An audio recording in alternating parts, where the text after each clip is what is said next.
मांग उठाने की अनुमति देने के लिए आपका धन्यवाद। सभापति महोदय, यदुवंशी शौर्य का इतिहास किसी के परिचय का मोहताज नहीं।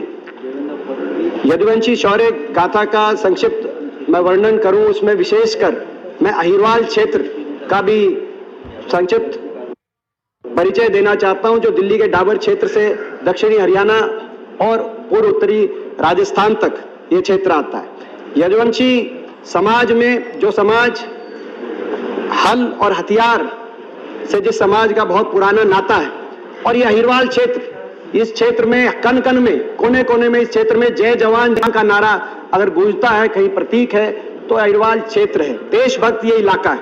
जब जब देश में कोई आक्रमण हुआ, इतिहास ये बताता है, चाहे वो 1398 तैमूर के आक्रमण के समय दुर्जन साल सिंह और जगराम सिंह जैसे वीर योद्धाओं की वीरता से आक्रमणकारियों का सामना किया गया हो, चाहे वो 1739 में नादिर शाह के आक्रमण के समय रेवाड़ी नरेश राव बालकिशन के नेतृत्व में 5000 अहीर भाइयों ने सीमाओं की रक्षा करते अपना बलिदान दिया हो, या 1857 की क्रांति हो, जिस क्रांति में अहिरवाल नरेश राव तुलाराम जी के शौर्य गाथा को कौन नहीं जानता, उनकी वीर गाथा को, और अहीर भाइयों की वीर गाथा को कोई नहीं जानता। चाहे उसका खामियाजा भी भुगतना पड़ा और ब्रिटिश फौज ने उस समय अहीर भाइयों की भर्ती पर रोक लगाई, लेकिन प्रथम विश्व युद्ध हुआ तो दोबारा से अहीर भाइयों के शौर्य को याद किया गया और 19,500 अहीर सैनिकों की भर्ती की गई।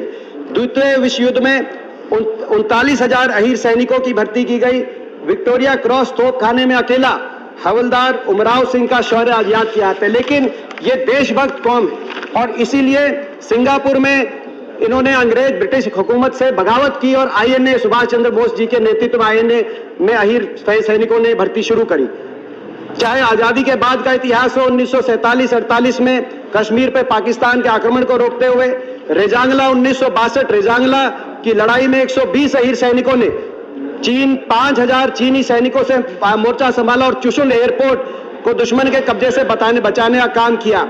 1965 के भारत पाकिस्तान युद्ध की बात हो, 71 के भारत पाकिस्तान युद्ध की बात हो या कारगिल की बात हो, अनेकों परमवीर चक्र, वीर चक्र, महावीर चक्र अर्जित अहीर भाइयों ने किए। तो मेरा आपसे मांग है, जब जब देश पे कोई हमला हुआ, आक्रमण हुआ, जय जय जय यादव जय माधव का नारा गूंजा।